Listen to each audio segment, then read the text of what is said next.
Good evening folks, Silver here. Today's story follows the story of a teenager, their aunt, and her 3 children. What could possibly be wrong in this scenario, right? Let's find out. Also, according to YouTube statistics, only a small percentage of you that listen to these stories are actually subscribed. So if you end up enjoying this narration, consider subscribing.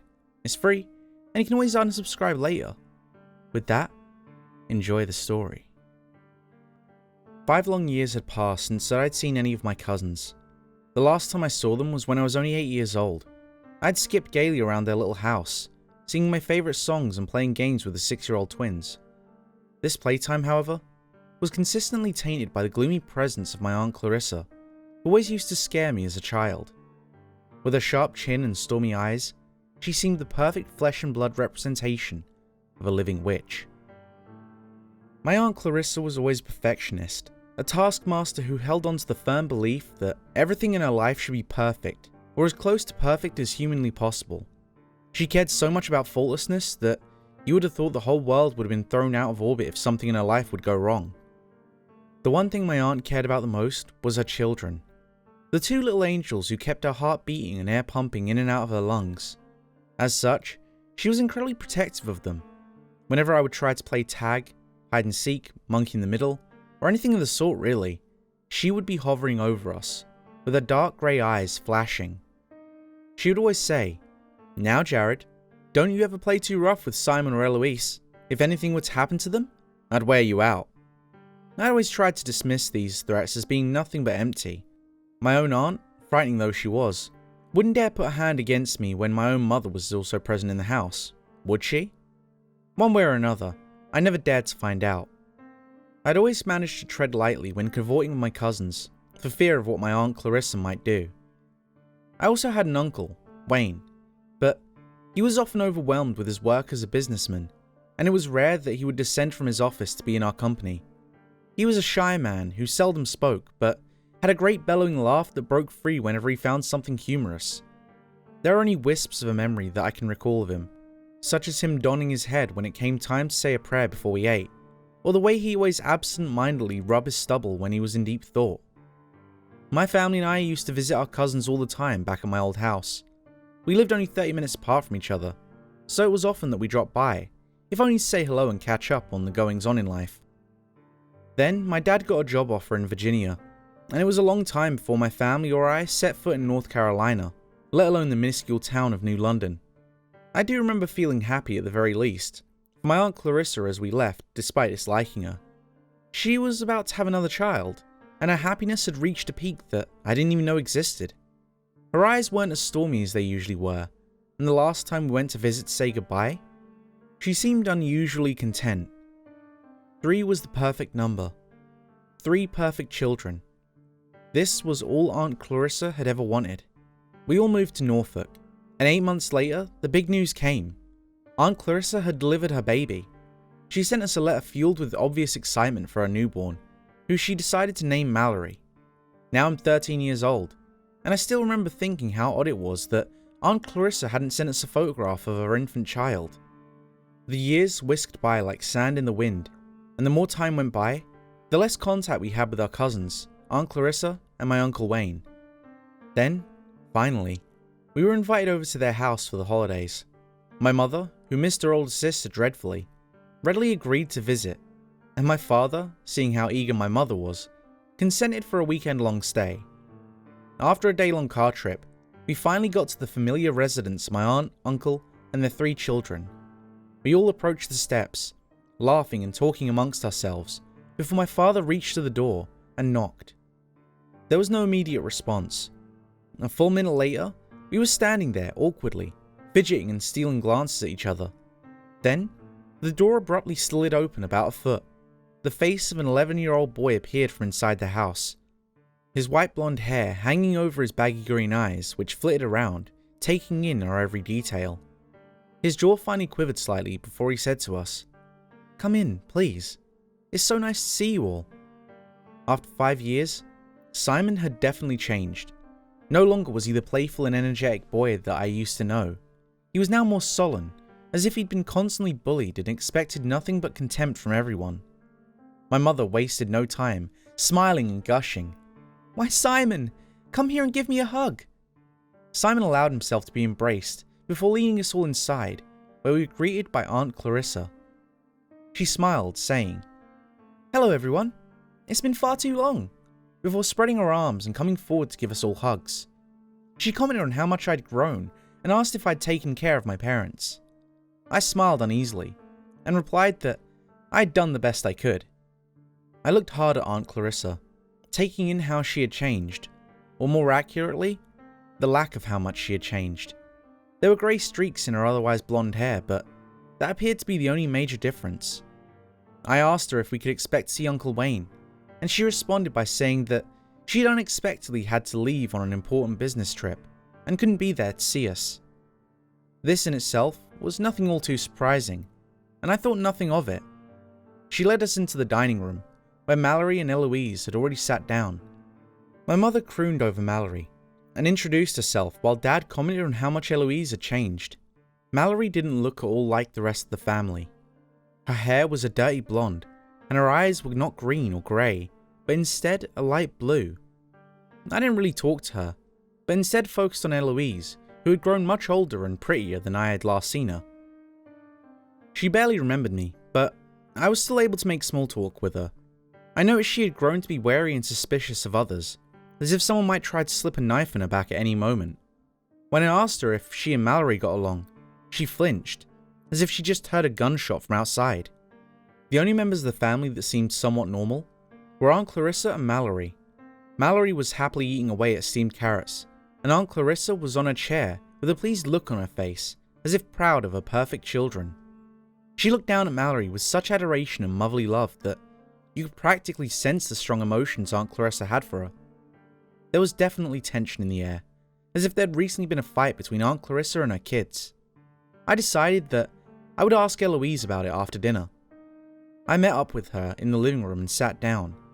She was engrossed in a teenage magazine I'd never heard of, but looked up sharply as soon as the question was out of my mouth. "Eloise, is there anything wrong in this house?" Her sea green eyes darted to two different places somewhere behind me before meeting my own. I made a mental note of this. "There's nothing wrong here. Why would you say that?" she answered, forcing a smile onto her face. I shook my head. Never mind. I thought Simon was acting unusual. I saw a split second of relief cross her face before she was able to hide it. "It's nothing. Don't worry about him. He gets bullied sometimes by older kids." I nodded and continued to talk to Eloise, but my mind was elsewhere. I swiftly concluded our conversation and got up, turning around as I did so. I quickly surveyed the living room, looking for the places Eloise had been glancing at. Those two places were the coat closet and the stairwell. I knew that there was something terribly wrong with the family inside that house, but it was something that kept eluding me, something amiss that I couldn't quite put my finger on. It was very frustrating. I decided that I would find out that night after everyone had gone to bed. I was to be sharing a room with Simon, and my mother and father would be sleeping in the spare bedroom. I did my best to act normal and socialize with everyone, given the unsettling atmosphere of the house. My parents didn't appear to notice anything. They were completely oblivious to how strange our cousins were acting. I think that my mother was just so happy to see her family members that she didn't observe their abnormal behavior, and my father had never really gotten to know Simon or Eloise well enough to perceive that their stiff, nervous mannerisms were unusual. Finally, it was time to go to bed, and we all brushed our teeth and changed into our pajamas. Simon had allowed me to use his bed, and he opted for the floor, nestling down amidst a compilation of pillows and blankets, with the moonlight streaming in through the window illuminating his face. I relaxed my breathing, pretending to fall asleep, while watching Simon all the time, waiting for him to nod off. But he didn't. I stared at his motionless body for hours, as he lay there on the ground, his eyes never closing. Every muscle in his body was pulled taut, as if he were expecting someone to break into the room and attack him. At 1 a.m, his breathing relaxed and he became limp. I slipped out of bed and took a flashlight from Simon's dresser before creeping downstairs, wincing every time I heard the wooden floorboards creak. I finally made it to the closet and opened the door. Turning on the flashlight, I stepped inside. On the surface, it looked very much ordinary, as if there was nothing even remotely unexpected to be found. I checked in Simon and Eloise's pockets, but they were empty save for a small Swiss Army knife belonging to Simon. I began rummaging around, checking in dark corners in the shoe rack, but I didn't find anything of interest. I started looking underneath the baskets, in which various gloves and hats were kept on a shelf above the coat rack. To my surprise, a newspaper article fluttered down to the floor. I bent over and picked it up. The title of the article read, "Female Infant Stolen from Orphanage." My curiosity increased. Why would Aunt Clarissa have something like this in her coat closet? I tucked the article into my back pocket and went on to the second thing I'd seen Eloise looking at, the stairs. Sudden memories came to me in a flood of nostalgia. When I was little and decided to play hide and seek with my cousins, Simon and Eloise had a hiding place that beat me every time. They would simply conceal themselves in the cupboard underneath the stairs. Every time I passed the cupboard, I would stop, not wanting to go inside the darkness of the cupboard, where unspeakable monsters surely awaited me. I would search every other nook and cranny of the house, hoping they would be somewhere else before eventually giving up, even though I really knew where my cousins were. Using that method, they had beat me time and time again, until eventually I grew tired of hide and seek and proclaimed that we should play tag instead. The furniture had been rearranged so that the couch now blocked the cupboard under the stairs, but I knew for sure that it was still there. I looked down on the ground and noticed something strange. There were scuff marks on the floor, as if the couch had been pulled away from the stairs often. I knew that whatever was under the stairs was the answer to why everyone in the house was so tense, and I was eager to find out the secret. I pushed the couch away from the staircase and stepped over to the door of the cupboard. To my surprise, the doorknob was secured with a thick padlock. I went back to the coat closet and retrieved Simon's small knife. I inserted the thin blade into the handle and twisted, bit by bit, until the lock clicked open. My heart began to pound feverishly in my chest as I unhooked the padlock and swung the small door open. The first thing that hit me was the stench. The smell of rotten decay in that little area under the stairs was overpoweringly strong. My nostrils quickly grew thick with the scent of putrid decomposition. Putting a hand over my wrinkled nose, I shone the flashlight into the dark area beneath the stairs. The beam of my light passed over a rusty chain dangling from the low ceiling of the right-hand end of the small space provided by the cupboard, and I moved my flashlight down to discover a human hand grasped in the tight hold of a manacle. A shocked little gasp escaped my throat and my blood ran cold. I reached up and flicked the light switch of the small light bulb dangling from the ceiling. Before me, a girl no less than 5 years old was hanging from the manacles on the ceiling, clad in nothing but a pair of dirty undershorts. Her head lolled to one side, a rag was stuffed in her mouth, and her ankles were tied to a thick rope that caused her veins to bulge. Her wrists, as well as the skin around her feet, were red and sore from being bound. I could tell from the length of her face and her undersized eyes that she suffered from Down syndrome. Her skin was seemingly pulled over her bones, and her ribs stuck out. Most alarmingly, however, was the gore that stained her mouth and hands. For a horrible moment, I thought that she was dead. But then a head arose from her shoulders, and the most pitiful noise emitted from her throat. She was trying, desperately, to moan in her discomfort, but such a thing was impossible with the gag in her mouth. Looking to the other side of the cupboard, revulsion welled in the pit of my stomach. Sprawled out in the other corner was the half-eaten corpse of my uncle. His stomach had been ripped open, and his innards were spilled all over the floor. The skin on his face had been peeled away by greedy hands to reveal his white skull. Greedy hands. I looked again upon the child on the other end of the room, and I saw once more the blood that surrounded her mouth and tarnished her hands. I was sure that if I'd looked just a little bit closer, I would have seen torn bits of human flesh under her fingernails. I couldn't take it. I keeled over and vomited heavily before catching my balance on the doorframe and trembling. The taste of sick permeated my tongue and polluted each new deep breath I was taking in. I had to do something immediately. My only choice was to call the police, but the only landline in the house I'd seen was upstairs. I ran up the steps, no longer caring how much racket I was making. Upon reaching the phone, I snatched it up, dialing frantically with trembling fingers. But when I put it up to my ear, the only noise I heard was my own rapid breathing. I tried again, pressing buttons until I realized that it was no use. The phone lines had been cut. Aunt Clarissa kept her family under close tabs. Simon and Eloise's home was also their prison.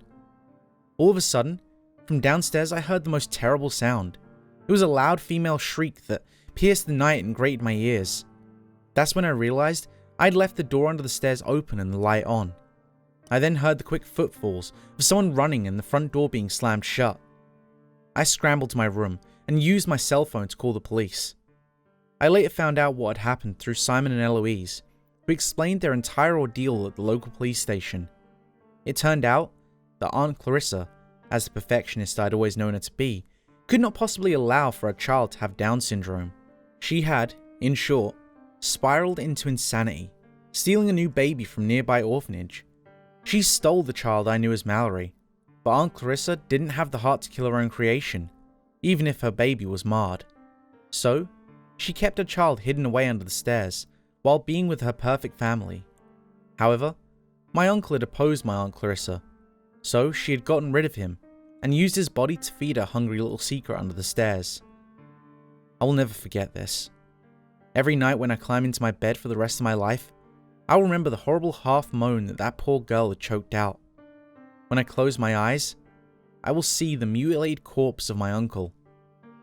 Worst of all is not any of this, but instead, the simple fact that Aunt Clarissa was never caught by the police. Even now, she's probably on the streets, maybe with a new name or face, searching for another perfect child.